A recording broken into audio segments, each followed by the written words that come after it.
Jordan, you also study decision-making, as I indicated was the theme, very different areas. So recently, I know that you've been considering the implication of overconfidence, as I indicated. And I suspect that everyone here, I know I certainly am interested to hear more about your research into when managers are likely to be overconfident, which will lead to overinvestment in new products or projects. And so similarly, could you share a little bit with us about the work, about the process that you use, some of the tools that we can take with us from the results? Ask you to bear with me, and I'll just start telling you what I did, and hopefully trust me that eventually it'll get to something useful. So I'll start with the simplest experiment we did, and I took some jars, like a mason jar, and I put a bunch of pennies in it.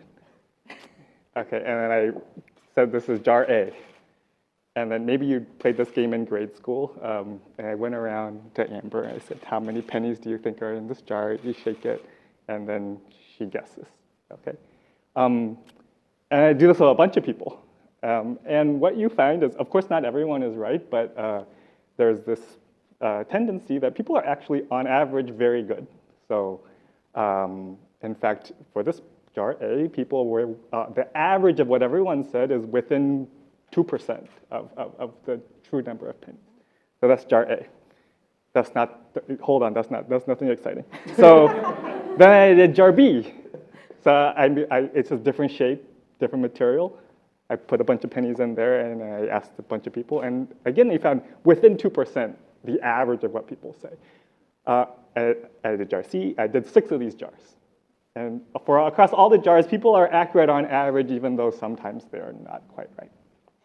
Okay, so that's one condition. Now another condition, I took these same 6 jars, and I showed someone there. I'll show Justin. And I say, hey, Justin, what I want you to do is choose the jar you think has the most number of pennies in it, the most valuable jar, and then only for that jar, guess how many pennies are in it. So I did this repeatedly for like 100 people. And what do you find? So what you find is that people in Justin's condition, they overestimate how many pennies are in their favorite jar by over 50%. So they over 50% overvalue the jar they think is the best. Okay, so if you just step back and think about what this is showing, it's showing that people are over-optimistic only when they're trying to choose the thing they think is the best. Right? And why is this happening? Right? So you could think of many reasons, and the one I'm particularly interested in, what we try to show through different experiments, is that the main reason this is happening is from a mathematical statistical failure to understand something quite weird. Right? So the best way I think I can try to explain it is, imagine I played this mean game. We didn't do this, but imagine I was really mean, and all the jars actually had exactly the same number of pennies in it, like 500. So what happens to poor Justin? He's not perfectly right. Maybe some he thinks more than 500, some he thinks less than 500. Then I only asked him to tell me the one that he thinks has the most in it. So if he thinks it's more than 500, I'm only going to evaluate him on that one. And so if he fails to understand this process that he's only going to get evaluated on the one that is too high, or the one that he errs too high, then he's just going to get penalized and be over-optimistic. Right? So erring too high makes you choose it. If you guess too low, then you wouldn't have picked that one in the first place. Pennies don't matter so much. Let's raise the stakes. So the next thing we did is we scraped data for house properties on MLS. And we said, here's 6 houses.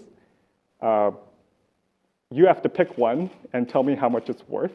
And that's the one you're going to own, and you tell me its value. So if you find out that if you just give one randomly, people are actually remarkably good. On average, they actually underestimate by about, we did this for Madison, they underestimate by about $5,000 on average. Now if you show them 6 at a time, tell me the property you think is most valuable, how much is that worth, and you do that for a bunch of times, on average, they overestimate the value of the one they think is the most valuable by $30,000 to $40,000. Okay. We go to product managers, and we say, hey, there's 6 new products. We're going to give you information on how much you think the demand will be if you release those new products.